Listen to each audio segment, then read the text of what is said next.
8월 26일 금요일 정용실의 뉴스 브런치 문을 열겠습니다.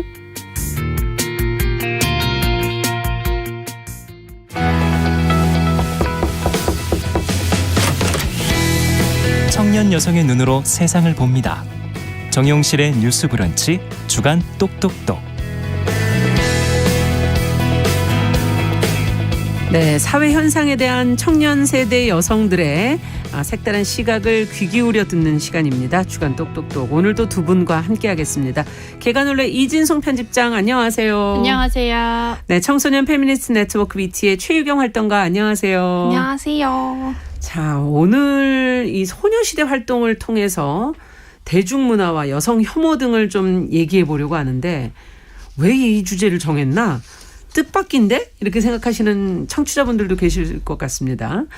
자, 우리가 지금 데뷔 15주년을 맞은 소녀시대, 또 소녀시대라는 렌즈를 통해서 이제 대중문화를 좀 들여다보는 거 어떤 의미가 있을지 두 분은 어떻게 생각하세요?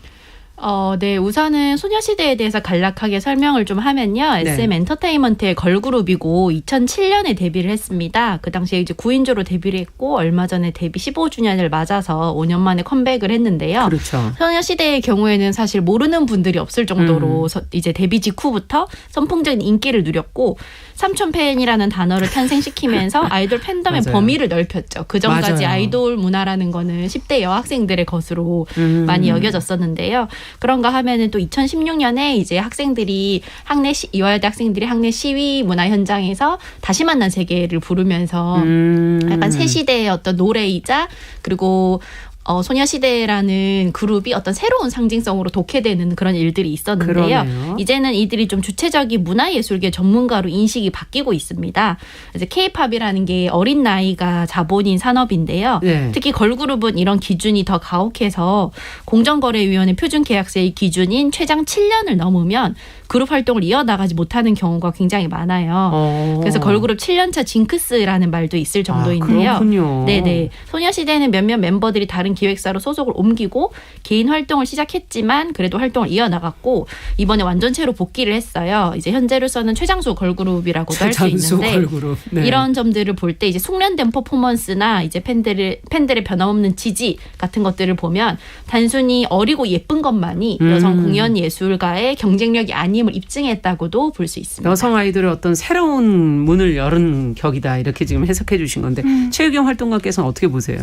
네, 저 같은 경우에는 사실 개인적으로는 좀 소녀시대의 컴백을 보면서는 이제 아이돌이 단순히 이제 몇 년 바짝 소속사가 만들어 놓은 어떤 정해진 이미지를 소비하면서 활동했다가 또 그렇게 반짝 활동했다가 은퇴하는 것이 아니라 좀 장기적으로 연예계 산업 내에서 자신의 니즈를 파악하면서 롱런할 수 있다는 걸 보여주지 않았나라는 생각이 들어요. 그래서 네. 특히 소녀시대 또 내지 여성 아이돌 산업이라는 것은 여성 청소년들에게도 굉장히 또 많은 영향을 미치잖아요. 그렇죠. 어떤 롤모델이 되기도 하고요. 맞아요. 그럴 때 단순히 여성 아이돌이 소속사와 대중의 요구대로만 움직이면서 어떤 소녀성에 대한 단일한 이미지를 만드는 것뿐만이 아니라 이들이 어떤 소녀시대라는 영역과 또 시기를 지나서 각자의 관심사대로 연예계 활동을 또 이어가고 있는 뭐 뮤지컬이나 연기 등의 좀 다양한 영역에서 또 활동을 만들어 나가고 있는 모습을 보여주는 것만으로도 사실 이것들이 되게 많은 이들에게 어떤 가능성이 되지 않을까? 가능성으로 비춰지지 않을까라는 생각이 좀 드는 것 같습니다. 네.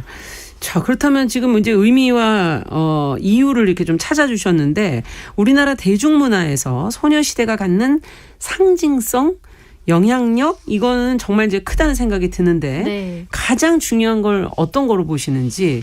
네, 아무래도 노래 다시 만난 세계와 소녀시대의 의미를 빼놓을 수가 없는데요. 네. 아까 잠깐 이야기했던 것처럼 2016년에 이제 이화여대 학내 시위에서 학생들이 투쟁가 대신에 다시 만난 세계를 부르면서 이 장면이 굉장히 화제가 됐습니다. 네. 새로운 세대의 노래와 감수성으로 호명이 됐는데요. 소녀시대라는 아이콘을 페미니즘적으로 재해석하게 된 계기이기도 해요.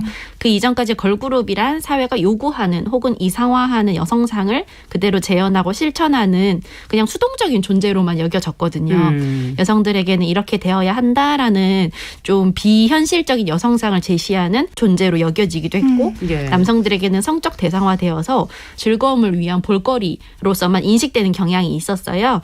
하지만 소녀시대가 지금처럼 롱런을 하고 또 연차가 그렇죠. 쌓이고 페미니즘의 대중화를 통해서 이 걸그룹이 그동안 당해왔던 여러 가지 안 좋은 뭐 논란이나 비하라던가 여성 혐오 이런 논란들이 사실은 현실의 여성들이 겪는 것과 크게 다르지 않다라는 걸 대중이 좀 인식하게 되는 계기가 되었습니다. 그렇죠. 예, 그리고 이들 각각의 능력치가 업계에서의 관록과 경험치와 만나서 시너지를 발휘하기도 했는데요. 말하자면은 소녀시대는 소녀에게 바라는 것을 가부장적인 세계와 기획자가 만들어낸 그룹이지만 그렇죠. 동시에 소녀시대의 성과는 그 안에 속한 여성 멤버들의 고군분투와 협업 그리고 팬들의 서포트가 이뤄낸 것이라는 다층적인 평가가 가능하지 않을까 생각을 합니다. 현실 속에서의 여성의 모습과 굉장히 그런 부분에서는 비슷하다는 생각도 드는데 지금 말씀해 주신 그 소녀시대 인기만큼이나 여성 혐오적인 시선이 있었던 것도 분명하고 이들을 향하고 또 경유하는 이 혐오적 시선은 우리 사회 안에서 이제 여성 혐오를 좀 생각해 보게 하는 지점이지 않습니까? 네. 어떻게 생각하세요? 그 부분은? 네, 우선은 여성 그룹이라고 걸그룹이라고 하면은 피할 수 없는 게 이제 그 소비자의 성별을 불문하고 이 사람의 어떤 외모에 대한 비하라던가 이런 굉장히 강력한 압박 같은 게 있는데요. 네. 걸그룹을 향한 남성들의 성적 대상화 외에도 소녀시대의 경우에는 여성에 의한 여성 혐오 또한 굉장히 극심했던 그룹입니다. 소녀시대가 처음 데뷔했을 때 초기에 몇몇 보이그룹 팬덤과의 갈등이 굉장히 심했는데요. 걸그룹을 향한 보이그룹 팬덤의 반감이나 공격성은 사실은 이전 세대부터 좀 극심했어요. 근데 소녀시대의 경우에는 온라인이 이제 본격화되는 시대에 데뷔를 하면서 예. 온라인과 오프라인이 결합한 여성 혐오적 괴롭힘도 굉장히 많았습니다. 온라인상에서는 이들의 언행을 문제 삼거나 외모를 비하하거나 드림 콘서트인데 소녀시대가 등장하자 소녀시대를 제외한 모든 팬덤이 응원봉에 불을 끄고 침묵을 하는 사건도 있었거든요. 썰렁했겠네요. 네, 굉장히 이제 조용했던 그런 유명한 사건인데요.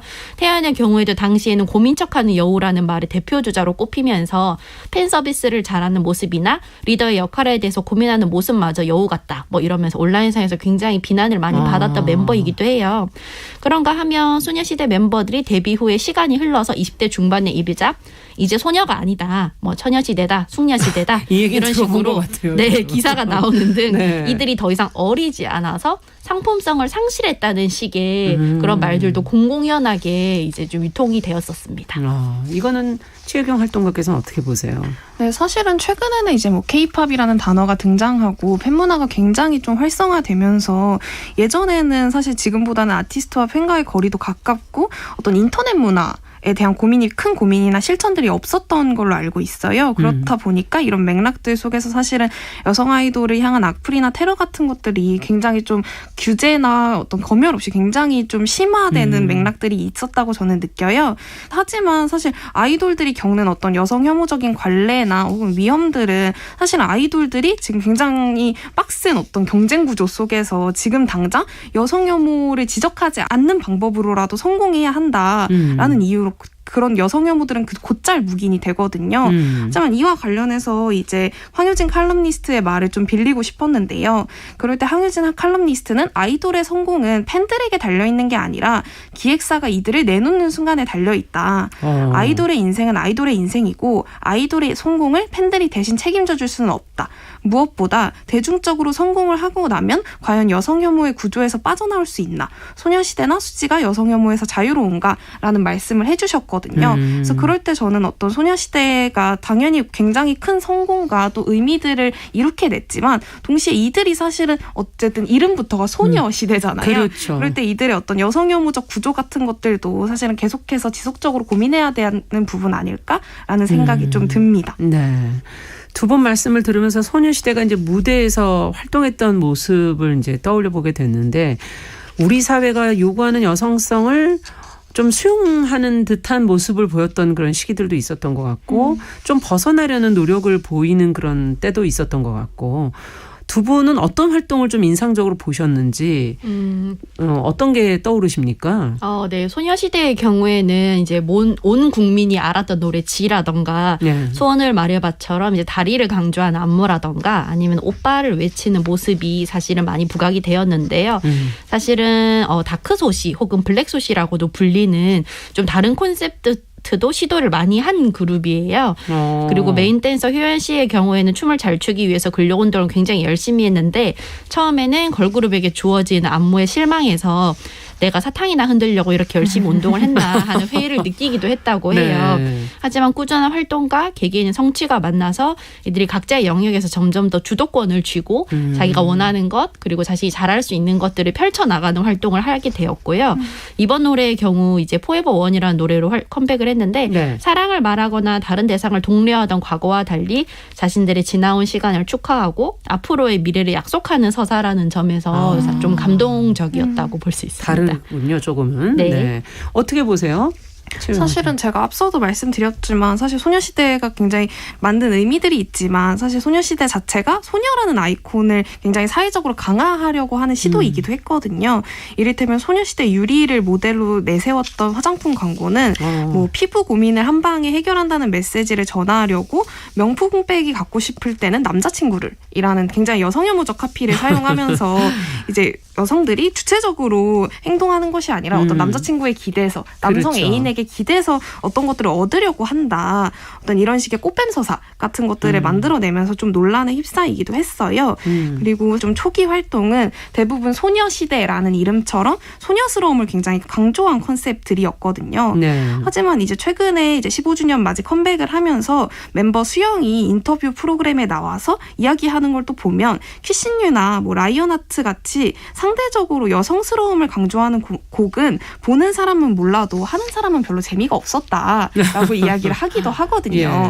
그럴 때 뭐 캐치미 이프 유캔 등의 이제 진송님이 말씀해주신 어떤 블랙소시 같은 컨셉들이 퍼포먼스가 강조된 곡들이 하는 사람도 이제 부르는 가수도 재미있다라고 이야기를 하거든요. 멤버들이 굉장히 좀 어떤 소속사와의 연계관계가 있을 때 이들의 니즈가 사실은 데뷔 초보다는 후반부에 많이 반영될 수밖에 없지 않았나? 그러네요. 라는 생각도 좀 듭니다. 네. 언제부턴가 어쨌든 이런 식으로 노래 자체가 좀 변화되면서 사회적 의미를 띠기도 하고 또 아이돌을 넘어서는 그런 느낌도 들고 두 분은 노래, 뭐 개별 활동 멤버들의 이런 발언들 이런 걸 통해서 어떤 것들을 주로 기억을 하시고 좀 꼽아볼 만하다고 생각을 하시는지. 네. 작년 일인데요. 2021년에 소녀시대 멤버인 티파니 영이 성소수자 예술가들의 유튜브 채널인 네온밀크에 깜짝 등장을 해서 네. 네온밀크가 제작한 2021 프라이드 캠페인 영상에서 LGBTQ 커뮤니티를 지지하고 응원하는 한 사람으로서 여러분들께 항상 있겠다라는 지지와 응원을 보냈습니다. 그러면서 이제 티파니 영이 했던 말이 제가 연예계 생활을 하면서도 내가 충분히 하고 있나 이 얘기를 해도 될까 하는 생각을 자주 했는데 가장 중요한 건 자신에게 솔직하고 자기답게 행동하는 거다. 그러면서 사랑과 친절이 항상 이긴다는 걸 보여준 여러분들께 감사드린다라는 말을 한 적이 있어요. 그래서 이렇게 아이돌로서 또 자신의 신념이라던가 그리고 사회적 약자들과 함께 이제 이야기할 수 있는 자신의 의견을 드러낼 수 있는 용기죠. 네, 이것도 그런 일종의. 용기를 보여준 네. 점이 사실 인상 깊고 아직까지는 한국 기획사에서 이런 아이돌들의 어떤 정치적 신념이나 의견을 많이 제약을 하고 싫어하죠. 규제를 하는 건 네. 사실이거든요. 특히 이제 콘서트를 가서 외국에 투어를 갔을 때 프라이드 깃발을 들게 하는 것도 규제를 하기도 하고 네, 그런 식인데 그렇고 또 티파니가 한국에서 최고의 걸그룹으로서 누리던 것들을 보장하지 않는 미국으로 가서 예. 미국에서 뮤지컬 배우로 이제 처음 도전을 했었는데요. 맨바다에서 시작해서 뮤지컬 시카고의 록시아트 역을 따냈는데 본인이 아이돌로서는 언제나 착하고 친절한 굿걸이어야 했다는 예. 부담감을 이야기를 하면서 이제는 그걸로부터 한층 자유로워졌다라는 이야기를 하는 장면도 그러네요. 굉장히 인상 깊었습니다. 자기 스스로 무언가를 이제 쌓아가니까요. 네. 네. 어떻게 또 보세요? 네, 사실은 아까 진송님이 말씀해 주셨던 이화여대 평화 시위 관련해서 또 가수인 티파니가 어떤 이 다시 만난 세계와 관련해서 어떤 소녀시대로서 굉장히 자랑스러운 순간이었다. 지금은 여성이 다른 여성에게 힘을 실어주는 메시지가 중요한 시기 같다. 우리 노래가 그런 역할을 한 것 같아서 기쁜 마음이 들었다라고 이야기를 했거든요. 네. 그래서 사실 우리도 다만세에 대해서 굉장히 좀 프라이드한 마음을 가지고 있지만 이 가수조차 좀 그런 마음을 가지고 그러네요. 있다는 걸 표현했다는 게 굉장히 저는 중요한 메시지라는 생각이 들었고요.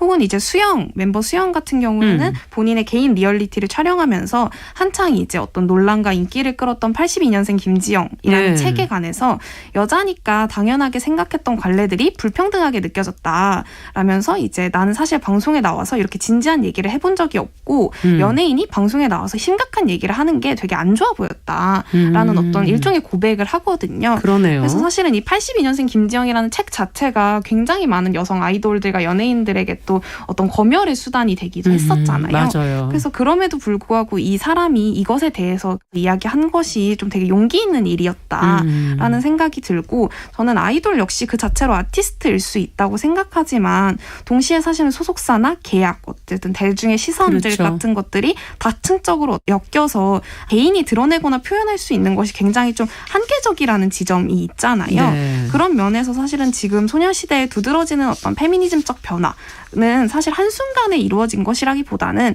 이들이 여성 아티스트로서 굉장히 현장에서 또 겪은 십수년의 세월들 이 기반이 되어서 좀 세워진 것 아닐까라는 생각이 좀 듭니다. 그렇죠. 처음부터 여기서 용기 내기는 참 쉬운 건 아니겠죠. 네. 시간이라는 것도 거기에 쌓여 있는 것은 맞아요. 분명한 것 같고요. 어쨌든 소녀시대도 이렇게 변화했지만 소녀시대 이후에 좀 더 다양한 캐릭터의 여성 아이돌 그룹들이 나타난 거 아닐까. 그 전체를 한번 좀 보시면서 변화를 어떻게 느끼셨는지. 네. 현재 활발하게 활동하는 걸그룹들은 소녀시대를 롤모델 삼아 성장하면서 가수의 꿈을 키웠던 이들이 굉장히 많은데요. 소녀시대가 활동을 오래 하면서 보여줬던 다양한 걸그룹 콘셉트의 그 스펙트럼이 그 다음 세대 걸그룹의 콘셉트 가능성에 좀 많은 영향을 끼쳤다고 생각을 해요.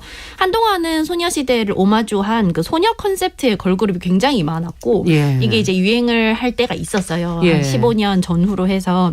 그런데 이 과도기를 좀 거치면서 소녀라는 의미 자체를 다양하게 변주하고 그 의미 자체를 좀 확장하려는 많은 시도들이 좀 등장하기 시작합니다. 그 소녀라는 의미를 자기만의 컬러로 재해석한 팀들이 나오는데요. 예를 들면 같은 회사의 레드벨벳이 상반되는 콘셉트를 소화할 수 있는 이중적이고 미스테리한 소녀를 연기하는가 하면 이제 드림캐쳐 같은 경우에는 좀 컬트적이고 괴기스러운 이미지를 그렇죠. 전면에 내세워서 이제 상당히 많은 매니아층을 확보하고 있기도 하고요. 빌리 같은 경우에는 자아가 수수께끼처럼 층층이 쌓인 컨셉트의 소녀, 그리고 아이들 같은 경우에는 좀 원초적이고 정제되지 않은 감정을 발산하는 광기로 해석하는 식으로 이전의 소녀가 테니스 스커트를 입고 힘을 내라고 말하는 예. 어떤 단일한 이미지의 소녀였다면 뭔가 애니메이션이나 뭐 이런 데 나오는 모습이네요. 그렇죠, 네. 그렇죠. 그랬다면 이제는 그 소녀 안에서도 굉장히 이런 소녀도 있고 저런 소녀도 있고 굉장히 그렇죠. 다양한 많은 여성의 어떤 상이 있다는 거를 좀 퍼포먼스로 확인할 수 있는 시기라고도 생각을 합니다. 네, 한 나이로 보면 소녀라는 그 시기에 보여지는 모습들은 굉장히 다양할 수 있다는 생각도 들고 어떻게 보십니까? 최유경 활동가께서는? 네, 사실 소녀시대는 굉장히 어떤 면에서는 걸그룹 중에서도 가장 정형화된 느낌이기도 했거든요. 소녀라는 것을 굉장히 강조한 어떤 소녀다움의 표본 같은 느낌? 사실은 개인적으로 소녀시대 이후의 걸그룹들이 모두 변화한 상태 로 나왔다기보다는 사실은 데뷔 이후에도 굉장히 계속해서 변화하고 있다라는 생각들을 좀 하는 것 같아요. 네. 뭐 이를테면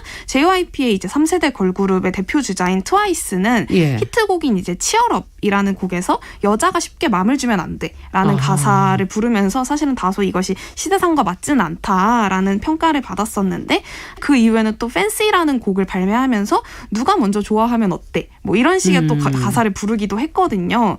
대중문화가 시대에 따라서 어떤 거시적으로 변하는 것이 아니라 대중의 요구와 또 아티스트들의 성장으로 하여금 미시적으로도 변화하고 있음을 보여준다고 생각해요. 게다가 이에 반해서 또 2005년에 발매한 보아의 걸스 온 탑이 굉장히 시대를 앞서간 페미니즘적 노래로서 각광받았지만 네. 또 얼마 전에 SM에서 런칭한 걸그룹 갓더비트의 스텝백은 가사의 어떤 부족한 성인지 감수성을 또 굉장히 맹렬히 지적받기도 했거든요. 그래서 예. 뭐 비평을 받기도 하고요. 그럴 때 어떤 시기 이후로 아이돌 산업이 변화했다라는 지레짐작은 사실 저는 조금은 위험할 수 있다라는 생각이 들어요. 어떤 시대성이라는 것이 담보해주는 것이 있는 게 아니고 사실은 얼마든지 어떤 시대에서도 어떤 나쁜 방향들은 후퇴하기도 하거든요. 그래서 이런 것들을 계속해서 경계하면서 좀 고민해봐야 하지 않나. 대중들이 거기에 대해서 어떤 요구를 하느냐, 어떤 걸 좋아하느냐, 그것도 네. 하나의 방향성이 될 수 있는 맞아요. 거고 아티스트들도 또 노력을 해야지만이 그것이 좀 더 변화할 수 네. 있는 좋은 방향으로의 변화, 나쁜 방향으로의 변화가 아닌 그런 것이 될 수 있다는 지적을 해주셨어요. 자, 어쨌든 소녀시대가 오랜만에 이제 활동을 재개한다 이런 얘기를 해주셨는데 응원과 사랑을 보내는 영원한 팬들도 있지만 또 걸그룹이 나이 들어가는 것에 대한 대중의 시선, 그것이 과연 따가운 시선이 완전히 따뜻해지기만 한 것은 아닐 것 같아서 어떤 현재 시점에서 이 걸그룹을 바라보는 이야기들이 나오고 있는지 관련해서 우리들이 또 여기서 생각해 볼 부분은 없는지 그것도 네. 한번 짚어보죠. 아무래도 이제 나이 들었다, 얼굴이 미모가 예전 같지 않다 이런 말이 좀 많이 나오고 있는데 이에 대해서 이제 SNS에서 그런 이야기를 봤습니다. 나이가 드니까 멤버 개개인이 자주 쓰는 표정근이 얼굴에 딱 잡혀서 각자의 개성이 선명하게 드러나고 그러다 보니까 이게 어리고 풋풋한 것과는 다른 방향으로 매력적이고 아름답다는 말이었는데요. 우리에게는 이런 식으로 좀 다양한 아름다움과 그리고 경험치의 가치를 알아보고 이것들을 좀 존중하는 그런 경험이 필요하지 않나라고 생각을 합니다. 이렇게 자세하게 팬들이 보시는군요. 저는 지금 너무 놀랐어요. 표정근 이런 것까지도 다 살펴보시는군요. 네. 어떻게 보세요? 최혜경 활동가께서는? 네, 사실은 소녀시대는 대부분 현재 30이 넘은 상태고 최근에 이제 굉장히 여자 아이돌 어떤 전성시대라고 불릴 만큼 많은 걸그룹들이 런칭되고 있는데 이들의 나이가 사실 대부분 10대인 거예요. 네. 그럴 때 이 30이 넘은 걸그룹 자체가 사실 대중들에게 별로 익숙하지 않아서 저는 그런 부정적 반응들 역시 나오는 것 아닐까라는 생각이 좀 들었고, 하지만 저는 그에 반해서 익숙치 않기 때문에 더 많이 볼 수 있어야 하는 거 아닌가라는 생각은 들어요. 사실 경력 단절이라는 것이 연예계에서도 굉장히 또 흔하게 경력 단절? 일어나잖아요. 네. 네, 그럴 때 아이돌 활동에 막 장기적으로 계속 매진해야 된다라는 이야기가 아니라 사실은 걸그룹 문화 자체가 소녀의 어떤 특정한 이미지만을 소비하는 문화가 되는 것을 좀 경계하고 좀 고민해봐야 하지 않을까라는 여성 생각입니다. 그룹으로서 소녀의 어떤 이미지만을 소비하지 않고 여성 그룹으로 나아갔으면 좋겠다라는 네. 얘기신 것 같고요. 끝으로 저희가 15주년을 맞아서 소녀시대 데뷔 15주년을 맞아서 앞으로 어떤 여성 아이돌 그룹들이 좀 나왔으면 좋겠다 하는 뭐 바람 같은 게 혹시 있으시다면 한 말씀씩.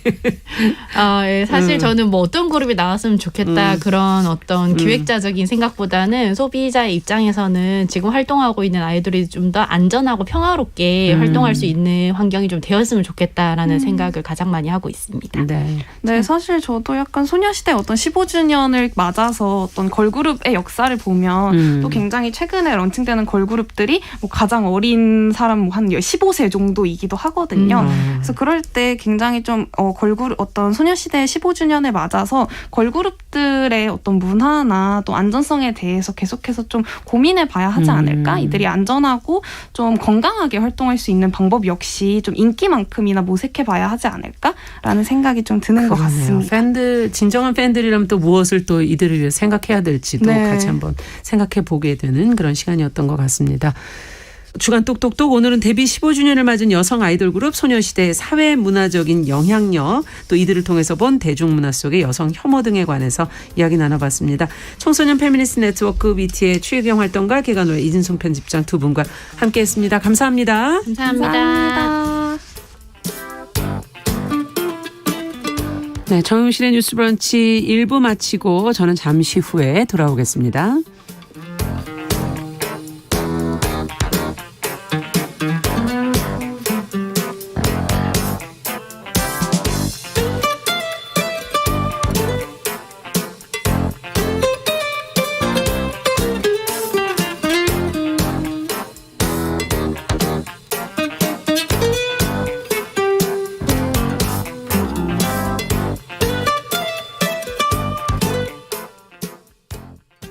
지금 시각은 11시 30분입니다. KBS